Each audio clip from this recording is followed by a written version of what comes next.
Monsieur le président, madame la ministre, monsieur le président de la commission des lois, monsieur le rapporteur, mes chers collègues, en matière de gestion de l'eau et de l'assainissement, c'est le terrain et lui seul qui enseigne la gouvernance la plus pertinente.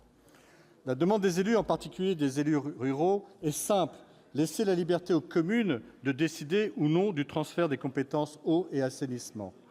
Et cette liberté ne doit être ni encadrée, ni limitée, ni transitoire. Or, le contenu initial de cette proposition de loi que nous examinons aujourd'hui ne répondait toujours pas aux préoccupations de nos territoires ruraux.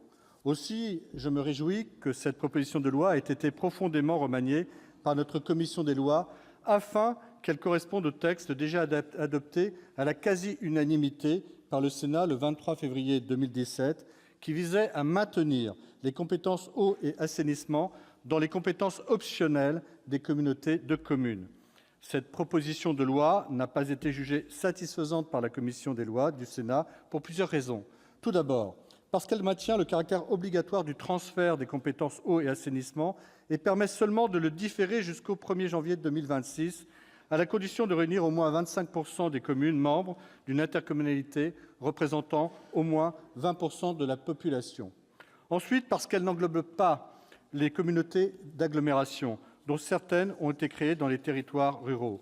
Enfin, parce que la gestion des eaux pluviales et du ruissellement dans les zones urbaines a été incluse dans la compétence assainissement des communautés de communes et d'agglomération.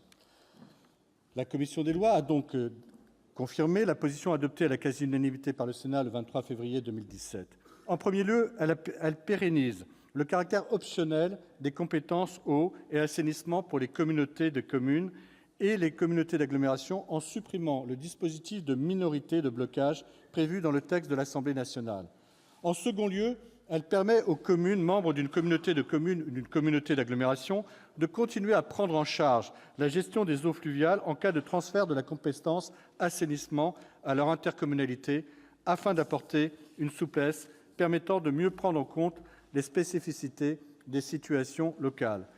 Je tiens à cette tribune saluer le travail accompli par le rapporteur, notre collègue François Bonhomme, qui s'est montré particulièrement attentif aux préoccupations de nos territoires. Aussi, le groupe des Indépendants, pour toutes ces raisons, votera en faveur de cette proposition de loi ainsi modifiée par la commission des lois du Sénat.